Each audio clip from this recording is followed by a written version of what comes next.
안녕하세요, 여러분. 한국인이라면 누구나 알고 있는 사랑 이야기, 그 비극적이고 아름다운 전설인 망부석 이야기는 모두에게 익숙할 것입니다. 그저 전설 속에서나 있을 법한 이 슬픈 이야기가 현실에서도 일어났습니다. 두 남매가 서로 결혼해 함께 가정을 이루고 아이도 낳고 10년 넘게 행복하게 살아온 뒤 비극적으로 자신들이 남매임을 알게 된 실제 사건입니다. 이 감동적이고 눈물겨운 이야기는 강원도 상골마을에서 일어나 많은 이들의 눈시울을 적셨습니다. 이야기를 접한 후 저는 현대판 망부석의 시작점을 찾아 그곳으로 조용히 향했습니다. 신문과 뉴스에서도 이 비극적인 부부에 대한 이야기를 다룬 적이 많았기에 저 역시 그 이야기를 깊이 들여다보고 싶었습니다. 만약 이 일이 정말 사실이라면 어떤 이유가 있었기에 이러한 비극이 일어났을지 알아보고 싶었기 때문입니다. 제가 도착한 곳은 강원도 상골마을, 인심 좋고 평화로운 작은 마을이었습니다. 그곳에서 저는 이번 이야기의 주인공, 현재 52세인 김민수를 만났습니다. 김민수는 이 비극의 주인공 중 한 명으로 그를 아는 마을 사람들은 모두 그와 그의 아내를 안타깝게 여기며 가슴 아파하고 있었습니다. 김민수는 어릴 때 전쟁으로 부모를 잃고 고아가 되어 이곳저곳을 떠돌다 결국 이곳에 정착하게 된 사람이었습니다. 김민수의 집에 들어가니 4칸짜리 작은 집과 그 옆에 마을 전통대로 지어진 작은 오두막이 있었습니다. 그는 손자와 함께 놀고 있었고 부엌에서는 그의 아내이자 누나인 54세 김민지 씨가 저녁을 준비하고 있었습니다. 제가 찾아온 이유를 묻자 김민수 씨는 한숨을 쉬며 이야기하기를 주저했습니다. 슬픈 일이라 굳이 말하고 싶지 않아요. 다 지나간 일이고 전쟁이 모든 걸 망쳐놓은 탓이죠. 하지만 잠시 망설이다가 김민수 씨는 조용히 긴 이야기를 풀어놓기 시작했습니다. 55년 전 한국전쟁이 한창이던 시기였습니다. 강원도 상골 마을은 전쟁으로 인해 폭격과 공격을 겪으며 마을 주민들은 흩어지게 되었습니다. 그의 어머니는 종기 농사를 짓던 중 폭격에 휘말려 세상을 떠났고 한 달 뒤 그의 아버지 또한 전투 중 적의 공격을 받아 돌아가셨습니다. 그때 겨우 8살과 6살이었던 김민지와 김민수는 부모 없이 남매끼리 서로 의지하며 살아남아야 했습니다. 김민수는 그때는 너무 어려서 어머니와 아버지가 돌아가시고 나니 어디로 갈지 몰랐어요. 마을은 온통 폭격으로 폐허가 됐고 사람들은 각자 피신하기 바빴죠. 저는 그저 산속에서 나무 열매를 먹고 물을 찾아 마시며 살아남았어요. 사람들만 봐도 무서워서 피했어요. 그런 나날이 계속되었고 누나가 어디 있는지도 몰랐습니다. 라고 당시를 회상했습니다. 그러던 어느 날 산에서 숨어 지내던 그는 한 장교에게 발견되어 그와 함께 살게 되었습니다. 이후 그는 다른 고아들과 함께 지내기 위해 가까운 인근 마을로 보내졌습니다.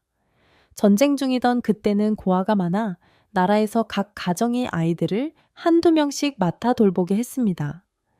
그는 이곳에서 따뜻한 보살핌을 받으며 성장했고 마을 활동에 참여하며 혁신적인 인물로 거듭났습니다.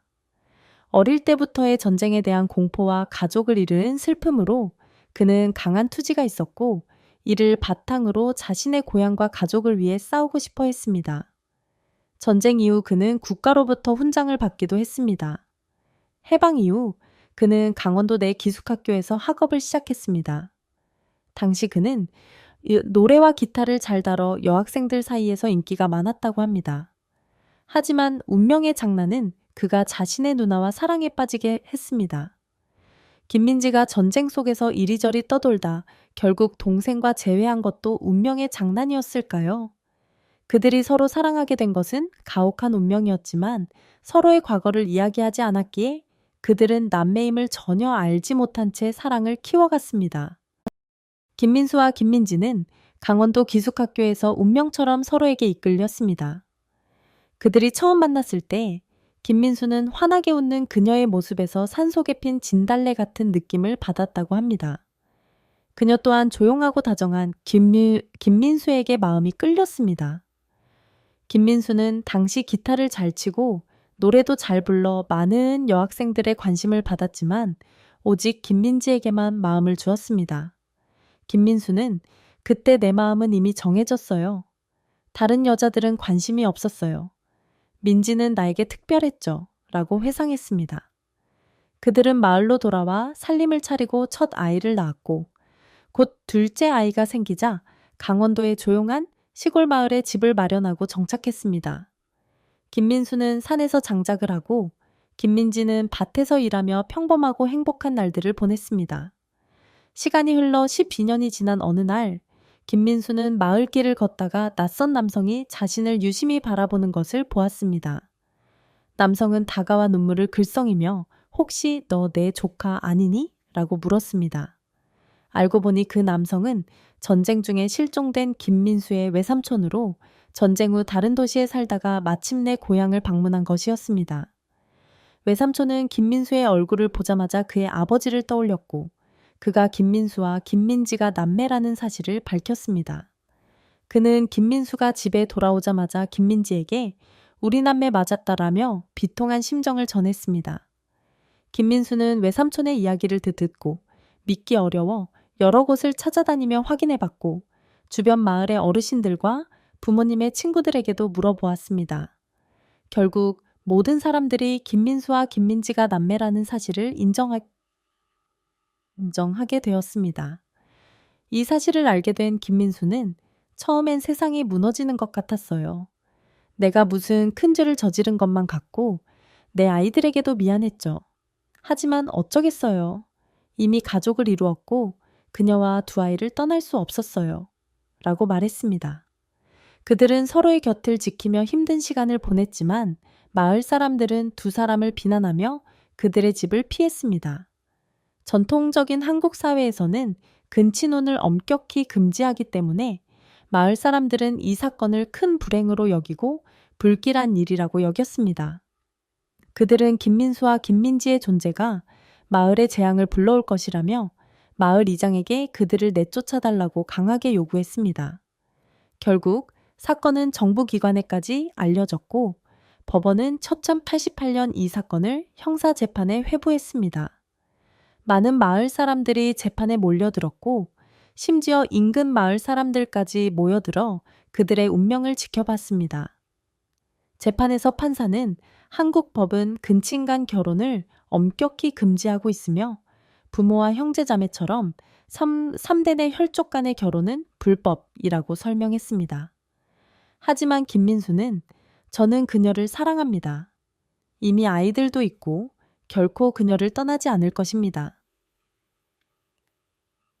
라며 끝까지 저항했습니다. 결국 법원은 김민수에게 2년형을 선고했지만 김민수는 형기를 마치고 다시 집으로 돌아와 두 아이와 함께 살아가며 힘든 세월을 견뎌냈습니다. 마을 사람들은 불길한 일이 마을에 닥칠까봐 김민수와 김민지가 함께 사는 것을 더 이상 두고 볼 수 없었습니다. 한국의 전통 문화에서는 근친혼이 엄격히 금지되기 때문에 마을 사람들은 두 남매가 한 지붕 아래서 사는 것을 절대 용납할 수 없었습니다. 마을 사람들은 여러 번 설득하고 심지어 저주하기도 했지만 김민수와 김민지는 서로를 떠나지 않았습니다. 결국 마을 사람들은 중대한 결정을 내렸습니다. 두 사람을 피하고자 마을 전체가 그들의 집을 떠나 새로운 곳으로 이주하기로 한 것입니다. 마을 사람들은 집을 잃고 저 멀리 떠났고 그곳에 남은 것은 김민수와 김민지의 집뿐이었습니다. 그러나 마을 사람들은 여전히 그들의 존재를 용서할 수 없었습니다. 그들이 마을의 규율을 무시하고 함께 살기를 고집하자 일부 주민들은 분노하여 정부에 호소하기에 이르렀습니다. 결국 정부는 이 사안을 주목하게 되었고 마을 주민들의 강력한 요구로 인해 사건은 법정으로 넘겨졌습니다. 1988년 이 사건을 다룬 형사재판이 열렸고 수많은 마을 주민들과 인근 마을의 사람들까지 법정에 모였습니다. 판사는 대한민국 법은 같은 직계 혈족 간의 결혼을 금지하고 있습니다. 부모, 형제자매 간의 결혼은 엄격히 불법이며 근친혼으로 규정됩니다. 라고 설명했습니다. 김민수와 김민지는 법의 규정을 어겼지만 김민수는 끝까지 아이들도 있고 이 사랑을 포기할 수 없습니다. 라고 말하며 자신의 사랑을 변호했습니다. 그는 당신들이 저를 감옥에 가둔다 해도 제 마음은 변하지 않습니다. 그녀를 사랑하고 함께 있지 않으면 죽는 것이나 다름없습니다. 라고 주장했습니다. 김민지는 그 자리에서 쓰러지며 절대 남편을 떠나지 않겠다고 울부짖었습니다. 그녀는 부모님이 돌아가시지 않았다면 이런 일이 없었을 것입니다. 이미 두 아이가 있는데 어떻게 떠날 수 있겠습니까? 라며 법정에서 눈물을 흘렸습니다. 결국 법원은 김민수에게 2년형을 선고했습니다. 형기를 마친 후 그는 다시 집으로 돌아와 두 아이와 함께 조용히 살아가기로 했습니다. 다행히 두 아이는 건강하게 성장했고 시간이 흐르면서 마을 사람들도 이 사건을 조금씩 받아들였습니다. 사람들은 김민수와 김민지가 남매임을 모르고 결혼했기 때문에 용서할 수 있다며 이해하기 시작했습니다.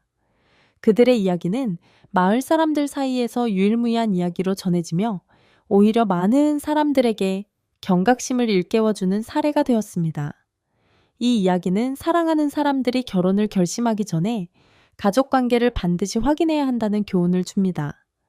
여러분도 이와 같은 실수를 피하기 위해 주의하시기 바랍니다.